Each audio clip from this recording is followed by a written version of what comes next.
नमस्कार मित्रांनो, तू ही रे माझा मितवा मालिकेच्या आजच्या भागामध्ये आता अर्णव आणि ईश्वरी दोघंजणही ईश्वरीच्या माहेरी निघालेली असतात. आता अर्णव छानपैकी तयार होऊन एकदम ट्रेडिशनल पोशाखामध्ये गाडीमध्ये येऊन बसत असतो आणि त्याच वेळेला ईश्वरी देखील त्याच्या मागे मागे येऊन बसते. आणि ईश्वरी जेव्हा येते तेव्हा ती बाजूला फ्रंट सीटला न बसता गाडीच्या मागच्या सीटवरती बसते. आणि तेव्हा अर्णव हे सगळं बघतो आणि अर्णव म्हणतो की व्हॉट आर यू डुईंग. तेव्हा मग ती त्याच्याकडे बघते आणि म्हणते की व्हॉट. तेव्हा अर्णव तिला म्हणतो की मी काही या गाडीचा ड्रायव्हर नाही आहे की तू मागे जाऊन बसली आहेस म्हणून, आणि या गाडीवर मागे जाऊन बसण्याची काय गरज आहे, हे सगळं करण्याची काय गरज आहे. तेव्हा मग आता ईश्वरी म्हणते की हो, मला काहीच प्रॉब्लेम नाही आहे मागे बसायला, मग उगीचच तुम्ही कशाला. तेव्हा मग तो म्हणायला लागतो की मॅडम, गाडीमध्ये बसण्याचे पण ना थोडे काही रूल्स असतात, थोडे काही मॅनर्स असतात. तेव्हा ती म्हणते की काय काय. तेव्हा तो म्हणतो की पुढे येऊन बसायचं आहे. आणि मग ती काहीच बोलत नाही आणि अर्णव गाडीमधून बाहेर उतरतो. आणि गाडीमधून उतरल्यानंतर तो आता मागे येऊन ईश्वरीच्या शेजारीच बसतो आणि म्हणतो की येऊ दे ड्रायव्हर, जेव्हा गाडी चालवेल. तेव्हा ईश्वरी म्हणते की काय हे, तुम्ही इथे माझ्या बाजूला काय येऊन बसलात. तेव्हा मग तो म्हणतो की येस, मी तुला तुझ्या माहेरी नेतोय, मग तू पुढे बसायचं सोडून इथे मागे कशाला येऊन बसलीस. तेव्हा ईश्वरी त्याच्यावर चिडत असते आणि म्हणते की हे बघा, तुम्ही ना उगीचच काहीतरी बोलू नका. तेव्हा मग अर्णव म्हणतो की ठीक आहे, चालेल, आपण एक काम करूया, आपण असेच इथे बसून राहूया, काय प्रॉब्लेम आहे, राहू देत. तेव्हा मग ईश्वरी गाडीतून उतरते आणि ती गाडीतून उतरते आणि म्हणते की मला हे सगळं नाही पटत आहे, असं तुमच्या शेजारी गाडीत मी बसू शकत नाही आहे. तेव्हा मग तो म्हणतो की ठीक आहे, मग तुला गाडीत बसायचं नाही आहे तर मग काय प्रॉब्लेम आहे, चालेल, तुझं घर तसंही जवळच आहे ना खूप, आपण एक काम करूया, आपण ना चालत चालत जाऊया, मग काय वॉकिंग करत करत आपण तुझ्या घरी पोचू शकतो, बरोबर की नाही. तेव्हा मग आता ईश्वरी म्हणायला लागते की एक मिनिट, वॉकिंग करायला मला काहीच प्रॉब्लेम नाही आहे चालायला, परंतु ना तिथे माझे आई बाबा वाट बघत असणार आणि म्हणूनच मला घाई आहे तिथे जायची, बाकी काही नाही. त्यावेळेला मग आता अर्णव बोलायला लागतो की ठीक आहे मिस इंदोर, इतकी सगळी घाई आहेच ना तुला जाण्याची, मग तुला एक गोष्ट समजत नाही आहे का की तुला काय केलं पाहिजे ते. मग ती म्हणते की चालेल, आपण एक काम करूया, आपण रिक्षाने जाऊया. तेव्हा तो म्हणतो की अच्छा, ऑटोने जायचं आहे. मग मिस इंदोर, तुझे इतकं डोकं चालत नाही आहे का, मग ऑटोने बसल्यावर ऑटोमध्ये मी तुझ्या शेजारी नाही बसणार आहे का, तुझ्या बाजूच्या सीटवर नसणार आहे का. तेव्हा मी की काय, तू जाऊन त्या रिक्षावाल्याच्या डोक्यावर फ्रंट सीटला जाऊन बसणार आहेस का, असं टोमणं तो तिला मारतो. आणि त्यावेळेला मग ईश्वरी त्याच्याकडे चिडून बघत असते. अर्णव म्हणतो की मिस इंदोर, मला ना तुझं म्हणणंच कळत नाही कधीतरी, तू ना एक काम करत असतेस, तू तुझ्या मनानुसार ना कधी भांडण काढायचं आहे ते तू भांडण काढत असतेस आणि त्या आर्ग्यू अगदी बेसलेस असतात आणि तुझ्या या आर्ग्यूला काहीच अर्थ नाही आहे मिस इंदोर, तू उगीचच स्वतःच उशीर करतेस. गाडीमध्ये तुला बाजूला बसायला चालणार नाही, पण तुला तेच कुठेही बसमध्ये किंवा कुठे रिक्षामध्ये बसलेले चालेल. व्हॉट इज दिस, हा काही भांडण्याचा पॉईंट असू शकतो का, असं तो तिच्यावर चिडून बोलतो. तेव्हा मग ती म्हणते की हे बघा, तुमचं हे इंग्रजी झाडून झाडून तुम्हाला वाटत असेल की मी तुमचं ऐकेन, तर ते अजिबात होणार नाही आहे, मी तुमचं काहीच ऐकणार नाही आहे. त्यावेळेला मग अर्णव म्हणतो की miss Indore, will you stop this nonsense. तेव्हा मग ईश्वरी म्हणायला लागते की नाही, तुम्ही तुमचं इंग्लिश बोलत राहा, पण मी ना अजिबात ऐकणार नाही आहे तुमचं, तुम्हाला काय वाटतंय. असं बोलल्यावर आता ईश्वरी अर्णव स्वतःला शांत करतो, त्याला कळतं की ईश्वरी काही ऐकणाऱ्यातली नाही आहे. तेव्हा मग तो म्हणतो की ठीक आहे, आता मी शांत होतो आणि तुला विचारतो, अगदी पोलाइटली विचारतोय की मिस इंदोर, तुम्ही माझ्या गाडीमध्ये बाजूला बसून माझ्या गाडीला ऑबिलाइज कराल का, कारण जर तुम्ही गाडीत बसलात तर आपण तुमच्याच माहेरी लवकर पोचू शकतो, बरोबर की नाही. माझ्याच गाडी धन्य होईल जर तुम्ही बसलात तर मिस इंदोर प्लीज, असं म्हणून आता तो अगदी शांततेत आणि नम्रतेत तिच्याशी बोलतो. त्यावेळेला मग ती ठीक आहे असं बोलून त्याच्या गाडीमध्ये बसायला जाते. तेव्हा अर्णवच्या लक्षात आलेलं असतं की मिस इंदोर काही केलं असं शांतपणे ऐकणारच नाही, तिला तिच्या भाषेतच समजावून सांगितलं पाहिजे, अगदी प्रेमळपणे, तेव्हा मात्र ती ऐकेल. असं म्हटल्यावर ईश्वरी तोंड बंद ठेवून गाडीत जाऊन बसते आणि त्यानंतर अर्णव पण आता नाकातल्या नाकातच तिच्याशी गालातल्या गालात हसत तिथून गाडीमध्ये जाऊन बसतो. फायनली दोघंजणी आता निघालेले असतात. तेव्हा आता अर्णव सीट बेल्ट लावतो, त्यानंतर ईश्वरीकडे तो बघत असतो. तेव्हा ईश्वरीकडे बघत असतो, तिला असं खुणावत असतो की गाडीमध्ये बसण्याचे मॅनर्स, मग अशी मी काय म्हणालो होतो, सीट बेल्ट लावावं लागेल. त्यावेळेला आता ईश्वरी ते जे सीट बेल्ट असते ते जोरात खेचत असते. नंतर मग अर्णव ते सीट बेल्ट आता बघत असतो. त्यावेळेला ईश्वरी आता तिथून समोरून बाजूने येते आणि ते बेल्ट आता अर्णवकडे बघत असते लावत असताना. तेव्हा आता अर्णव हा ईश्वरीला म्हणतो की प्रेमाने प्रेमाने कर, मग होईल ते व्यवस्थित. तेव्हा मग आता ईश्वरीकडून ते काही होत नसतं, म्हणून अर्णव पटकन तिच्या समोर येतो आणि ते सीट बेल्ट तिला लावून देण्याचा प्रयत्न करतो.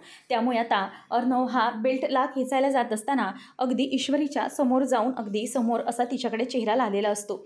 अर्णव ईश्वरी दोघंही एकमेकांच्या अगदी जवळ असतात आणि मग अर्णव ईश्वरी एकमेकांच्या डोळ्यामध्ये बघत असतात. आणि तेवढ्यातच आता ईश्वरीला आठवतं की सुरुवातीला जेव्हा ईश्वरी अर्णवच्या गाडीमध्ये बसलेली होती त्यावेळेला कशाप्रकारे अर्णव हा तिच्याबरोबर समोरच त्याने ही सीट बेल्ट तेव्हा लावून दिलेला होता. आणि सुरुवातीला जेव्हा ईश्वरी ज्या प्रेमळ नजरेने अर्णवकडे बघत होती, आता त्याच प्रेमळ नजरेने अर्णव ईश्वरीकडे बघत असतोय आणि मग दोघंही एकमेकांकडे बघतात. तेव्हा इथे मात्र ईश्वरी त्याला अगदी टफ लुक देत असते, कारण तिला मुद्दामच चिड येते असं दाखवायचं असतं. नंतर मग आता अर्णव हा म्हणतो 1 मिनिट. तेव्हा तो बेल्ट तिथून घेतो आणि बेल्ट ईश्वरीच्या तिथे व्यवस्थित असा लावून देतो. आणि ईश्वरी तेव्हा आणखीनच चिडत असते. अर्णव म्हणतो की प्रेमाने प्रेमाने घे, मग सगळं काही व्यवस्थित होतं. तेव्हा मग ईश्वरी म्हणते की हो हो माहिती आहे, मला माहिती आहे, असं ती पण आता त्याला डायलॉग मारून दाखवते. नंतर आता फायनली अर्णव हा ईश्वरीला ते सीट बेल्ट व्यवस्थितपणे लावून देतो. ईश्वरीला काही ते लावता येत नाही, म्हणून तो व्यवस्थित तिला लावून देतो आणि नंतर गालातल्या गालातच हसत पुन्हा गाडी आता चालू करत असतो. तो स्वतःही सीट बेल्ट लावून घेतो आणि मग ईश्वरी म्हणत असते की चला आता निघूया, उशीर होतोय, माझी आई वाट बघत असेल तिकडे, आता कसली वाट बघताय. तेव्हा मग तो हो हो गाडी स्टार्ट करतोय असं बोलत असतो. आणि नंतर मग तो गाडी स्टार्ट करत असताना ईश्वरी त्याच्याकडे हसत बघते आणि म्हणते की हां कराल का आता गाडी स्टार्ट. तेव्हा तो म्हणतो की हो हो करतोय मी गाडी स्टार्ट. आता फायनली गाडी चालू झालेली असते. ईश्वरी आणि अर्णव हे दोघंजणही पुन्हा एकदा आता रस्त्याला म्हणजेच मेन गेटकडे निघालेले असतात. नंतर आता वल्लरी ही मामाला म्हणत असते की खरंच त्या मुलीला ना मला ना या घरात टिकूनच द्यायचे नाही आहे. ती मुलगी कोण समजते, कोण ती स्वतःला, इतकं सगळं अशी करते. आणि अर्णव तिला तर ना मला वाटतं आपल्या डोक्यावरच नाचवणार आहे. आणि तो सांगतोय की तिच्याशी जबरदस्तीने लग्न केले, म्हणजेच तशी वेळ आलेली म्हणून मला लग्न करावं लागलं. परंतु त्याच्या ह्या वागण्याकडे बघून मला वाटत नाही आहे की हे लग्न त्याने असं मनापासून केलेलं नाही आहे म्हणून. म्हणजे कोणताही नवरा जो जबरदस्तीने मनाविरुद्ध लग्न करतो तो नवरा सारखा घरभर बायको बायको बायको करत फिरत नसतो. आणि याने तर ना अगदी बायको बायको करून घरच डोक्यावर घेतलं आहे आणि एक दिवस त्याच बायकोला आपल्या डोक्यावर तो नाचवणार आहे असं आता ती त्याला सांगत असते. मग अर्णव आणि ईश्वरी यांची गाडी सुरू झालेली असते. अर्णवला आता गाडीमध्ये ईश्वरी काहीच बोलत नाही, शांत असते, म्हणून म्युझिक लावायला लागलेलं असतं. तेव्हा आता म्युझिक लावल्यामुळे अर्णव हा ईश्वरीची बडबड खूपच मिस करत असतो. कारण दरवेळेला ईश्वरी गाडीत असताना ती ज्या प्रकारे गप्पा मारायची, रस्ता निघून जायचा, जागेवर पोचायचो तरीही तिच्या गप्पा संपायच्या नाहीत, हे अर्णवला जाणवत असतं. परंतु आता ईश्वरी काहीही बोलत नसते, म्हणून अर्णव ईश्वरीला म्हणतो की पहिल्यांदा असं होतंय की मिस इंदौर माझ्या गाडीमध्ये बसली आहे, परंतु तिच्या बडबडीचा आवाज कुठेही दिसत नाही आहे मला. जेव्हा मिस इंदौर पहिले माझ्या गाडीत बसायची तेव्हा तिचा आवाज हा नेहमी या गाडीमध्ये असायचा, गप्पा संपायच्या नाहीत, परंतु आज मला पहिल्यांदा मिस इंदौरची बडबड ऐकायला मिळत नाही आहे, म्हणून मला अक्षरशः म्युझिक ऑन करावी लागते असं आता म्हणत अर्णवने गाणी सुरू केलेली असतात. आणि ते लव्ह सॉंग्स असल्यामुळे ईश्वरीला जरासं अनकम्फर्टेबल फील होत असतं, म्हणूनच ती अर्णवकडे आता बघतच राहते. आणि त्याच वेळेला अर्णव देखील ईश्वरीकडे बघतच असतो. दोघांना आता वेगळंच फील होत असतं. म्हणजे अर्णवला खरं तर ईश्वरीसोबत प्रवास करताना ही प्रेमाची गाणी ऐकायला खरंच खूप आवडत असतं, परंतु ईश्वरी तिला मात्र चिडचिड होत असते की अर्णव मुद्दामच लव्ह सॉंग्स लावतोय. म्हणून आता ईश्वरी जे गाणं वाजत असतं ते गाणं पुन्हा चेंज करते आणि मग गाणं चेंज केल्यानंतर पुन्हा दुसरं गाणं वाजायला लागतं. तेही प्रेमाचंच गाणं असतं. साथ दे तू मला हे मराठी गाणं आता तिथे वाजत असतं. त्यामुळे अर्णवला ईश्वरीच्या त्या परिस्थितीवर अगदी खूप हसायलाच येत असतं, कारण ईश्वरी जे काही करायला बघत असते त्याच्या सगळं उलटच होत असतं. आणि ती चिडते, ते गाणं वाजतं आणि परत नंतर ईश्वरी ते गाणं चेंज करायला बघत असते. आणि नंतर पुन्हा एकदा गाणं चेंज केल्यानंतर पुन्हा एकदा प्रेमाचंच गाणं लागतं. म्हणजे ईश्वरी जेवढी गाणी चेंज करत राहते ना तेवढी सगळे लव्ह सॉंग्सच लागत राहतात. तेव्हा ईश्वरीला आता नाईलाजाने गाणं तसंच ठेवावं लागत असतं. ईश्वरी म्हणते की हे सगळं तुम्ही करताय, हे मुद्दाम करताय ना, मला माहिती आहे सगळं मुद्दाम चाललं आहे तुमचं. तेव्हा तो म्हणतो मिस इंदौर अगं काय करतोय मी मी काहीही केलेलं नाही आहे. आता मी जे गाणं लावलेलं ते तर गाणं तू चेंज केलंस ना, आणि जर तुला आवडत नाही आहे तर तू ते चेंज करू शकतेस गाणं, काहीच प्रॉब्लेम नाही आहे. परंतु तू काय करतेस तर तू गाणं चेंज करूनही तीच गाणी लागत आहेत. तेव्हा आता ईश्वरीवर तो हसत असताना समोर आता गाडी चालवत असताना गाडीला जोरात ब्रेक लागतो आणि ईश्वरी थोडी पुढच्या पुढे आपटली जाते आणि ती पुढच्या गाडीच्या बाजूला आपटल्याने तिच्या हाताला आता जराशी बांगडीने खरचटतं आणि थोडंसं रक्त येतं आणि बांगडीच हातामध्ये वाढवल्यामुळे आता तिच्या हाताला जराशी असं कट केल्यासारखं होतं. मग ईश्वरीचा हात पटकन तो हातात घेतो आणि काय झालं आहे मिस इंदोर, गाडी थांबवतो आणि तिच्या हाताला पटकन घेऊन तो फुंकर मारत असतो. ईश्वरीच्या हातातल्या बांगड्या हातातच तिथे गाडीला लागून वाढवल्यामुळे तिची तशी अवस्था झालेली असते. त्यावेळेला मग आता अर्णव म्हणतो की मिस इंदोर थांब. ती बांगडी तो तिथे मांडीवर पडलेली बघतो आणि स्वतःच्याच हाताने तिला अशी दाबतो, कारण त्या बांगडीचा त्याला खूपच राग आलेला असतो. ईश्वरीच्या हाताला ती बांगडी लागल्यामुळे अर्णवलाही त्या बांगडीमुळे चीड आलेली असते. तोही खरं तर एका प्रकारे स्वतःच्या हाताला थोडीशी जखमच करून घेतो आणि ईश्वरी ही त्या हातावर फुंकर मारते अर्णवकडून हात सोडवून आणि म्हणते की ठीक आहे, काही झालेलं नाही आहे. तो म्हणतो की मिस इंदोर थांब, आपण याला काहीतरी लावूया का. तेव्हा ती म्हणते की नाही, कोई ज़रूरत नाही आहे, चला तुम्ही गाडी चालू करा. तेव्हा तो म्हणतो की miss Indore are you sure, तुला त्रास होत नाही आहे ना. तेव्हा ती म्हणते की हो हो, चला चला निघा लवकर, गाडी चालू करा. तेव्हा आता ईश्वरीच्या हाताला लागल्यामुळे अर्णवचा चेहरा अगदीच बारीक झालेला असतो, कारण आपल्या बायकोला पहिल्यांदा आपण तिच्या माहेरी नेतोय आणि त्यात तिच्या हाताला लागलं आहे.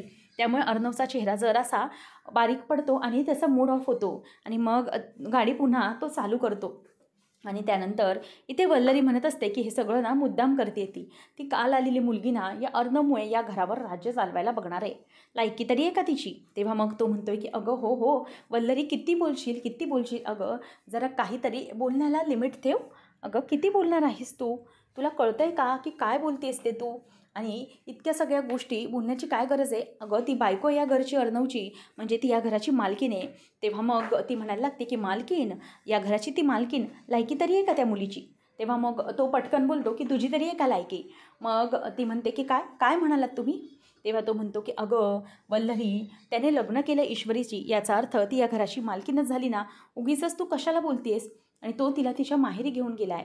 मग त्यावर वल्लरी म्हणते की हो तेच तर मी म्हणते ना, काय गरज होती तिला घेऊन जाण्याची. उद्या घट बसताय तर मग या मॅडम निघाल्या बळजबरीच्या सुनबाई आपल्या माहेराला जायला, असं म्हणून ती तिची बडबड चालूच ठेवते. तेव्हा मग वल्लरी म्हणते की मला अजिबातच नाही चालणार आहे तिने असं बळजबरीचं सगळं केलेलं, मी अजिबात हे खपवून घेणार नाही. आणि तुम्ही बरे आले तिची बाजू घ्यायला, असं वल्लरी आता त्याच्यावरतीच ओरडत असते. तेवढ्यातच अर्णव गाडी चालवत असताना त्याला एक फुलवाली बसलेली दिसते. ती बिचारी सगळ्यांना आवाज देत असते की ओ दादा, ओ ताई, घ्या की फुलं घ्या की, एकदम ताजी आहे ती, असं म्हणून आता ती सगळ्यांना आवाज देत असते. तेव्हा अर्णव गाडी थांबवतो आणि मग ती गाडी म्हणजे फुलवाली ही ईश्वरीला म्हणते की ताई फुलं घ्या ना, एकदम ताजी फुलं आहेत. तेव्हा मग पटकन ईश्वरी म्हणते की नाही नको आहेत हां आम्हाला फुलं. तेव्हा मग लगेचच ती फुलवाली म्हणते की दादा तुम्ही तरी घ्या ना फुलं, खूप छान आहेत, टवटवीत आहेत. तेव्हा तो म्हणतो की हो हो ही फुलं घ्यायची आहेत ना, म्हणूनच मी गाडी थांबवली आहे. बरं कशी आहेत हे फुलं. तेव्हा ती खुश होते, तिच्या चेहऱ्यावर अगदीच आनंद येतो आणि मग ती म्हणते की दादा फुलं ना हे 100 रुपयाची आहेत. मग त्यावर तो म्हणतो की बरं मला ते रेड कलरचे रोजेस द्या. तेव्हा मग ती लाल गुलाबाच्या फुलांचा तो गुच्छ हा अर्णवच्या हातामध्ये देते आणि म्हणते की थँक्यू दादा. तेव्हा आता अर्णव तिला पैसे देतो आणि मग ती म्हणते की दादा याचे 100 रुपये झाले. तो म्हणतो की राहू दे, ठेव तुला. आणि ईश्वरी त्याच्याकडे बघतच राहते आणि त्याने खरं तर 500 रुपये तिला दिलेले असतात आणि पुन्हा सुट्टेही मागितलेले नसतात. त्यामुळे ती खूप खुश होते आणि म्हणते की दादा खरंच तुमच्या दोघांचा जोडा ना अगदी शोभून दिसतोय बघा, खूप सुंदर आहे तुमचा जोडा, असं म्हटल्यावर आता अर्णव आणखीनच खुश होतो. ईश्वरी ही त्या मुलीकडे आणि अर्णवकडे रागाने बघतच राहते आणि नंतर मग लगेचच ती पुन्हा म्हणते की दादा खरंच खूप सुंदर. तेव्हा तो पुन्हा एकदा 500 रुपयाची नोट काढतो आणि त्या मुलीला देऊन टाकतो आणि ती मुलगी तर आणखीनच खुश होते आणि थँक्यू दादा, खूप खूप आभार तुमचे, असं म्हणून तिथून निघून जाते. आता त्यावर अर्णव त्यातलं एक गुलाबाचं पूड काढतं आणि तो ईश्वरीला देतो. तेव्हा ईश्वरी त्याच्याकडे बघते आणि विचारते की काय. तेव्हा मग अर्णव म्हणतो की घाल, तुझ्या डोक्यामध्ये घालण्यासाठी देतोय. तेव्हा ईश्वरी म्हणते की नको, काहीच गरज नाही आहे मला, नको आहे हे सगळं, तुम्ही प्लीज हे सगळं थांबवा ना आणि चला ना घरी लवकर, तिथे माझे आई बाबा माझी वाट बघत असतील, तुम्हाला कळत का नाही आहे, असं ईश्वरी अगदी चिडूनच रागाने त्याच्याकडे बोलत असते. तेव्हा मग तो त्या गुलाबाचा, सुंदर अशा गुलाबाचा वास घेतो, सुगंध घेतो आणि मग ते गुलाब तिथेच बाजूला ठेवून देतो. कारण ईश्वरीसाठी असलेले ते गुलाब त्या पुन्हा तो पुष्पगुच्छात टाकत नाही. आणि मग ईश्वरी त्याच्याकडे आता डोळे मोठे करून करून पाहतच राहते. आता अर्णव गाडी चालू करायला सांगितल्यामुळे पुन्हा गाडी चालू करतो. आता इथे वल्लरी ही आणखीनच तिचा पारा चढत चाललेला असतो. मामा म्हणत असतो की हे बघ वल्लरी, मला एकच गोष्ट कळते की तू हे जे काही वागतेस ना ते खूप चुकीचं वागतेस. अगं हे सगळं करण्याची काही गरज आहे का तुला? आणि तू हे समजू नकोस की हे घर तुझं आहे. लक्षात ठेव, हे घर अर्णवचं आहे आणि आपण इथे आश्रित आहोत हे त्याने अजूनही जाणून दिलं नाही आहे. मग तू उगीचच त्या गोष्टीचा स्वतःशी कुठलाही संबंध लावत बसू नकोस. लक्षात आलं आहे का? या घरात आपण आश्रित आहोत, मालक नाही आहेस तू या घरची. तेव्हा मग ती म्हणते की नसेन मालकीन मी, परंतु लक्षात ठेवा हे घर, हे इथे मी थांबली आहे. जर मी नसते ना त्या मुलांसाठी तर ती मुलं कुठल्या तरी अनाथ आश्रमात असती. लक्षात ठेवा, मी सांभाळले लहानपणी त्यांना. तेव्हा मामा म्हणतो की हो तू सांभाळलं असशील, परंतु तुझे काय इरादे होते ना ते सगळे चांगलेच मला माहिती आहेत.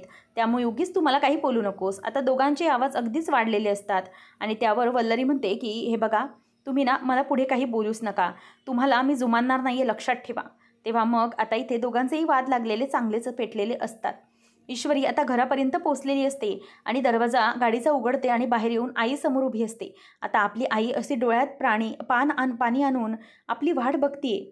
हे पाहून इशू धावत धावत आईकडे जाते आणि आई अशी म्हणून आता आपल्या आईला ती मिठी मारते आणि इशू म्हणते आई खरंच मी तुला खूप मिस केलं. आणि त्यावर आता लगेच सुप्रिया पण म्हणते की हो बाळा मीही तुला खूप मिस केलं. आता दोघीही एकमेकींना मिठी मारून रडत असतात. त्यावेळेला अर्णव हे सगळं बघत असतो. ईश्वरी खूपच जास्त इमोशनल झालेली असते. अर्णव तिला बघून म्हणतो की थँक गॉड फायनली या मिस इंदोरच्या चेहऱ्यावर जराशी स्माईल तरी आली आईला बघून, असं म्हणून तोही जरासा समाधानी झालेला असतो. कारण ईश्वरी खुश झाली आहे त्यामुळे अर्णवलाही खुश व्हायला झालेलं असतं. नंतर आता ईश्वरीचे डोळे आई पुसते आणि म्हणते की इशू कशी आहेस तू, खूप सुंदर दिसतेस तू. तेव्हा मग ईश्वरी म्हणते की आई मी ठीक आहे. आणि मग ती आईचेही डोळे पुसते आणि ईश्वरीला ती म्हणते की खरंच बाळा खूप छान वाटतेस तू. नंतर मग तिचं लक्ष आत्याकडे जाते आणि मग ती आत्याकडे जाऊन आत्या कशी आहेस तू. तेव्हा आत्या मी ठीक आहे असं तिला बोलते आणि दोघीही एकमेकींना आता मिठी मारतात. ईश्वरी आपल्या माहेरी आल्यामुळे तिला खूप जास्त आनंद झालेला असतो. दोघीही एकमेकींना मिठ्या मारतात.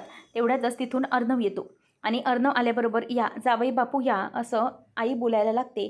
त्यावेळेला तो म्हणतो की काकू कशा आहात तुम्ही.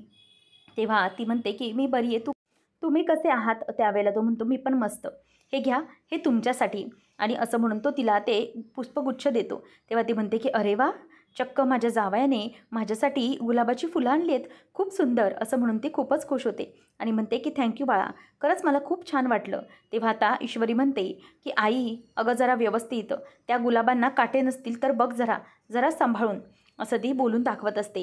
त्यावेळेला लगेचच सुप्रिया तिला बोलते की अगं इशू, गुलाबाला जर काटे नसलेस तर मग ते गुलाब काय बरं कामाचे, असं ती तिला पटकन बोलून दाखवते. आणि नंतर मग सुप्रियाला बघतच जयू पण म्हणत असते की ठीक आहे आता इथेच दरवाजात बोलत बसणार आहोत आपण की आतमध्ये पण जाऊया, चला आतमध्ये या इशू ये ग.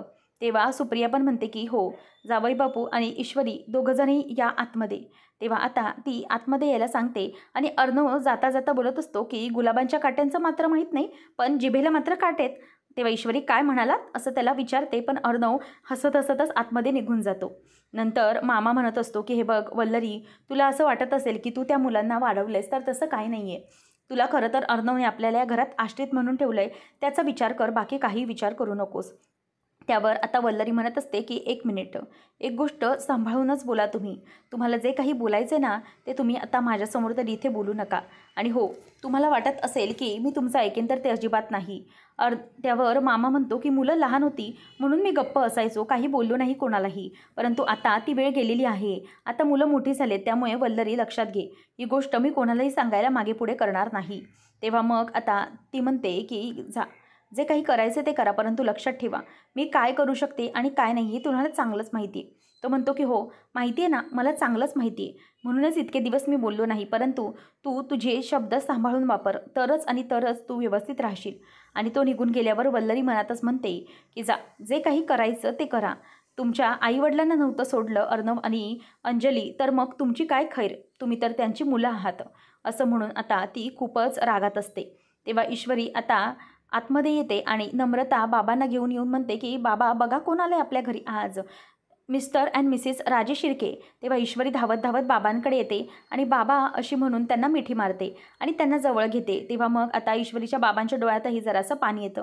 आपल्या इशूला इतकं आनंदाने खुश पाहून त्यांनाही बरंच वाटतं. नंतर मग आता अर्णव हा खाली बसतो आणि त्यांच्याकडे आशीर्वाद द्या काका असं म्हणून बाजूला बसतो. आणि बसल्यानंतर सगळेजणं ईश्वरी आणि त्याचप्रमाणे जयू, सुप्रिया आणि नमू तिघंही त्याच्याकडे बघत राहतात. तेव्हा आता ईश्वरी बघतच राहते की चक्क बाबांच्या शेजारी अर्णव सर बसलेत आणि बाबा जराही चिडलेले नाही आहेत. त्यावर आता अर्णव हा बाबांना म्हणत असतो की काका तुम्ही काळजी करू नका, सगळं काही व्यवस्थित आहे, फक्त आशीर्वाद द्या, तुमची तब्येत ठीक आहे ना असं आता विचारल्यानंतर त्याच्या डोळ्यामध्ये पाणी येतं आणि तो डोळे बंद करून त्या सगळ्याला मान्यता देत असतो आणि म्हणतो की काका तुम्ही अजिबात काळजी करू नका, सगळं व्यवस्थित आहे आणि मी सगळं नीट करण्याचा प्रयत्न करेन, तुम्ही फक्त स्वतःची काळजी घ्या असं जेव्हा अर्णव बोलून दाखवतो आणि त्यावेळेला बाबांच्या डोळ्यात एक प्रकारचं समाधान असतं जे ईश्वरी बघतच राहिलेली असते. आणि त्यानंतर मग आता ईश्वरी आणि अर्णव दोघंजणही जेवायला बसलेले असतात. दोघांनाही अगदी छान पंगत वाढलेली असते, ताट अगदी पूर्ण मस्तपैकी भरलेलं असतं. अर्णव आता तिच्याकडे बघतच राहिलेला असतो आणि त्यानंतर मग आता ईश्वरी ही गालातल्या गालातच हसत असते. त्याचबरोबर इथे आता ईश्वरी आणि अर्णव एकमेकांकडे बघतात तेव्हा अर्णव म्हणतो की बापरे हे ताट तर अगदी गच्च भरलेलं आहे, किती पदार्थ आहेत यामध्ये. तेव्हा आता लगेचच त्यावर जयू आत्या ही रागाने म्हणते की हो काय आता प्रथा आहे तशी म्हटल्यावर करायलाच पाहिजे. सुप्रिया म्हणते की हो जावयाचा मान आहे तो आणि जावयाचा मान दिलाच पाहिजे आणि लग्नानंतर तुम्ही पहिल्यांदाच इथे घरी आलात ना म्हणून. त्यावर तो म्हणतो की नाही काकू, अहो इतकं माझ्याने ते फिनिश नाही होणार, किती काय काय आहे याच्यामध्ये, इतकं फिनिश खरंच होणार नाही. त्यावेळेला लगेचच अर्णवला ती म्हणते की हे बघा तुमचं डाएट बेट ना आज बाजूला ठेवायचं, कारण तुम्ही लग्नानंतर पहिल्यांदाच तुमच्या सासरी आलात की नाही, मग तुम्हाला आज व्यवस्थित पोटभर जेवू घालणारच आम्ही, किती काय झालं तरीही. तेव्हा आता ईश्वरीकडे बघतच अर्णव म्हणतो की ठीक आहे, मग मी फिनिश करणार आहे ना तर मिस इंदोरचं काय, तिलाही सगळं खायला सांगायचं आहे. तेव्हा मग लगेच सुप्रिया म्हणते की हो हो खाणारच ना इशू, तुला पण सगळं फिनिश करायचं आहे बरं का. आणि हो आणखी एक महत्त्वाची गोष्ट म्हणजे की तुम्ही दोघंही जेवण आता सुरू करायच्या अगोदरच एक काम करायचं आहे, ते म्हणजे की एकमेकांना तुम्हाला घास भरवायचा आहे आणि त्यानंतरच जेवणाला सुरुवात करायची. तेव्हा आता अर्णव म्हणतो की अरे वा ही तर रिच्युअल खूपच छान आहे, म्हणजे एकमेकांना घास भरवण्याची. तेव्हा ईश्वरी त्याच्याकडे बघतच राहते. आता पुढच्या भागामध्ये आपण पाहणार आहोत ईश्वरी म्हणत असते की आई कशाला हे सगळं घास वगैरे भरवण्याचं. तेव्हा मग अर्णव म्हणत असतो की अरे असं कसं मिस इंदोर, जर रिच्युअल आहे तर ते पाळायला लागणारच ना, मोठ्याने ठरवलं आहे बरोबर ना. तेव्हा मग काकू म्हणते की हो अगदी बरोबर ईश्वरी, आता काहीच बोलायचं नाही बरं का, जे सांगितलंय ना ते पूर्ण करायचे. आता ईश्वरी काहीतरी बोलायला तोंड उघडणार तेवढ्यातच अर्णव ईश्वरीच्या तोंडात पटकन घास कोंबतो. आता ईश्वरी त्याच्याकडे बघतच राहते आणि अर्णवने ईश्वरीला पहिला प्रेमाचा घास आता तिच्याच घरी भरवलेला असतो. हे सगळेजण आनंदाने बघत असतात. तेव्हा आता ईश्वरी पण अर्णवला प्रेमाचा घास भरवायला जाणारच असते आणि अर्णव त्याच दिवसाची अगदी वाट बघत असतो. तेव्हा ईश्वरी गालातच हसते आणि अगदी मुद्दामच खोटं खोटं हसल्याचं नाटक करून अर्णवला घास भरवते आणि अर्णव देखील अगदी प्रेमाने तो घास खातो आणि म्हणतो की वाह वाह वाह काकू, काय सांगू तुम्हाला, खूपच मजा आली, हा पहिला प्रेमाचा घास अगदी गुळासारखा गोड लागला मला असं म्हणून आता तो सगळ्यांकडे बघत असतो. तेव्हा ईश्वरी किचनमध्ये येऊन आईला म्हणते की आई अगं त्यांनी माझ्याशी जबरदस्तीने लग्न केलं आहे आणि हे लग्न मी मान्य करतच नाही, अजिबात नाही. तेव्हा सुप्रिया म्हणते की इशू अगं बाळा असं का बोलतेस तू, असं अजिबात बोलू नकोस, अगं हे जबरदस्तीचं लग्न असलं तरीही विधीने लग्न केलं आहे ना त्यांनी, किती काय झालं तरी, आणि ते सगळं मागे टाकून सगळं विसरून पुढे जायला जर तयार आहेत, हे नातं स्वीकारायला तयार आहेत, मग आपण तरी का मागे राहायचं आहे, आपणही एक पाऊल पुढे टाकलंच पाहिजे ना इशू, असं नको करूस. तेव्हा मग ईश्वरी म्हणते की नाही आई, काही झालं ना तरीही हे बळजबरीचं लग्न मला मान्य होणार नाही आणि मी कोणतंही नातं असं जबरदस्तीने स्वतःवर लावू शकत नाही, मला हे नातं मान्यच नाही आहे, बळजबरीचं नातं, हे लग्नच मला मान्य नाही मुळात, असं ईश्वरी आता आईला बोलून दाखवते आणि सुप्रिया तिच्याकडे आता बघतच राहते. मग नेमकं या सगळ्यावरून सुप्रिया ईश्वरी आणि अर्णवला कसं एकत्र आणणार पाहणं रंजक ठरेल. अशाच मालिकांचे अपडेट्स जाणून घेण्यासाठी आजच आपल्या चॅनलला सबस्क्राईब नक्कीच करा. धन्यवाद.